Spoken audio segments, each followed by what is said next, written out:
selamat datang kembali. Kali ini kita mau bahas satu teks sufistik yang penting banget nih. Kutipan dari Sirru al-Asrar, karyanya Syekh Abdul Qadir al-Jailani. Ini teks yang dalam banget pemikirannya. Fokus kita hari ini ada dua ya. Pertama, gimana sih teks ini lihat posisi ilmu dan orang berilmu atau ulama. Terus yang kedua, ini menarik banget konsep awal penciptaan, khususnya soal ruh Muhammad dan perjalanan ruh kita, ruh manusia gitu. Tujuannya ya biar Anda bisa dapat intisari pemikiran Syekh Abdul Qadir ini. Yuk kita bongkar bareng-bareng. Oke, langsung aja ya. Teks ini, menempatkan ilmu itu tinggi sekali posisinya. Dibilang anugerah paling mulia. Jadi kayak fondasi tauhid, bahkan pembenar risalah Nabi gitu.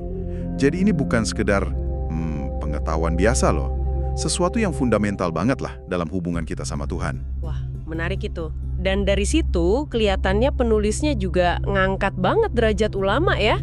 Bukan cuma pinter aja, tapi disebut pewaris para nabi. Ini maknanya pewaris di sini kedengerannya gede banget gitu. Betul. Signifikansinya besar memang. Pewaris di sini tuh maksudnya mereka mewarisi ilmunya Nabi, bukan hartanya. Ada hadis Ad-Dailami yang dikutip di sini, itu menekankan kalau ulama itu dicintai penghuni langit, didoain sama makhluk laut. Ini nunjukin peran spiritual mereka gitu, sebagai penjaga, penyampai ilmu ilahiyah. Mereka kayak pemegang peta perjalanan spiritual lah. Oh, jadi ada hubungan erat ya antara ilmu yang beneran itu sama kedekatan ke Tuhan. Di teks ini kan juga dikutip ayat Faitir 28. Kalau yang benar-benar takut sama Allah itu ya cuma ulama. Kayak ilmunya itu justru bikin rendah hati ya, bukan malah sombong gitu. Tepat sekali. Ilmu yang dimaksud yaitu yang bikin kita kenal Allah. Jadi muncul rasa takzim, rasa takut. Bahkan ada jaminan loh, pengampunan khusus buat ulama di hari kiamat. Menurut hadis At-Tabrani ya, karena ilmu itu kan anugerah, tujuannya bukan buat menghukum gitu. Nah, ini nyambung ke bagian kedua nih yang juga fundamental banget, konsep awal penciptaan. Sumber ini bilang yang pertama Allah ciptakan itu ruh Muhammad, dari cahaya keindahannya. Ini konsep inti tasawuf banget ya. Iya. Ini yang biasa disebut hakikat Muhammad atau Nur Muhammad. Dasarnya ya ada hadis qudsi, aku menciptakan Muhammad pertama kali dari cahaya wajahku. Ada juga hadis lain yang nyebut ciptaan pertama itu ruhku, cahayaku, pena, akal. Nah, teks ini jelasin kalau itu semua merujuk ke satu esensi yang sama aja, hakikat Muhammad itu tadi. Terus makna simbolisnya apa tuh? Cahaya, akal, pena? Nah, teks ini ngartikannya sebagai fungsi dari hakikat itu. Cahaya ya karena suci, menerangi, gitu kan? Akal karena dia punya kapasitas pemahaman ilahiyah. Terus pena, itu karena jadi medium turunnya ilmu dari Tuhan ke ciptaan. Ini bukan pena beneran ya, tapi metafora aja buat transmisi pengetahuan spiritual. Jadi konsep ini menegaskan kalau ruh Muhammad itu asal muasal inti dari penciptaan lah. Berarti ruh kita semua ini asalnya dari sana dong? Menurut teks ini ya, ada kutipan hadis, aku dari Allah dan orang-orang mukmin berasal dari diriku. Itu ditafsirkan kalau ruh-ruh manusia di alam lahut, alam asal kita itu, diciptakan dari esensi ruh Muhammad. Bahkan Arash aja, itu diciptakan dari cahayanya Muhammad. Ini penting nih, karena nunjukin ada benang merah spiritual gitu, yang nyambungin kita semua balik ke sumber ilahi lewat manifestasi pertama ini. Oke.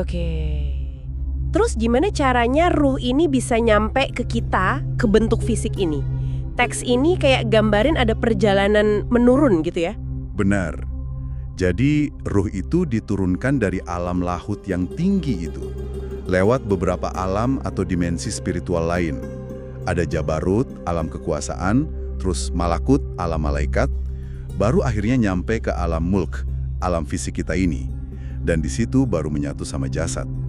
Tiap alam itu seolah-olah ngasih pakaian baru gitu, lapisan ruhani baru.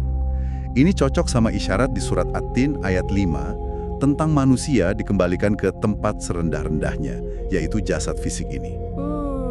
Penyatuan ruh sama jasad ini kan momen krusial ya, tapi ada konsekuensi gedenya nih. Kelupaan itu. Tepat. Nah, ini mungkin salah satu titik paling dramatisnya ya.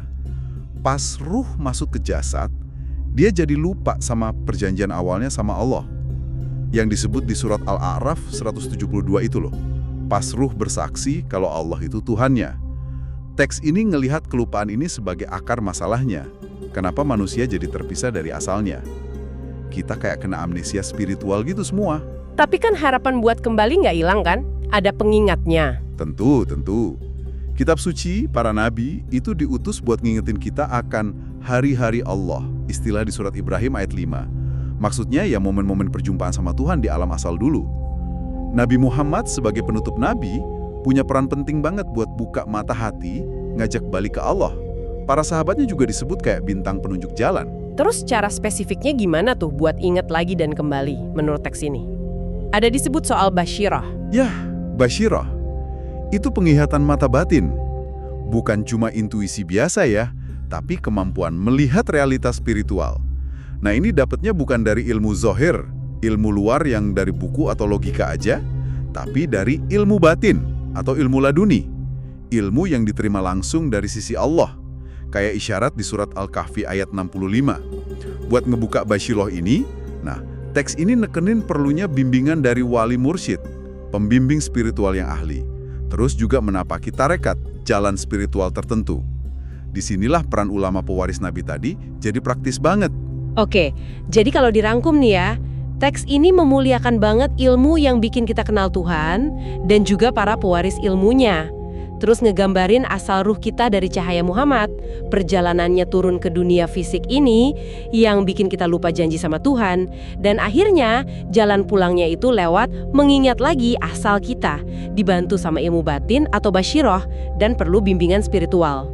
Iya, bisa dibilang itu kayak peta perjalanan ruh yang komprehensif ya, dari sudut pandang Syekh Abdul Qadir Al-Jailani, dari yang satu menyebar ke keragaman, terus ada panggilan buat kembali lagi ke yang satu.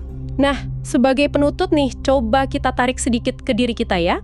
Sumber ini kan bicara soal perjalanan ruh dari alam ilahi ke fisik, terus ada panggilan buat kembali. Kalau mengingat itu kuncinya, kira-kira nih, gimana ya cara kita bisa mulai numbuhin ingatan soal asal-usul ruhaniah kita itu di tengah kesibukan kita sehari-hari ini? Nah, ini pertanyaan buat Anda renungkan sendiri ya. Terima kasih banyak sudah menyimak pembahasan mendalam kita kali ini.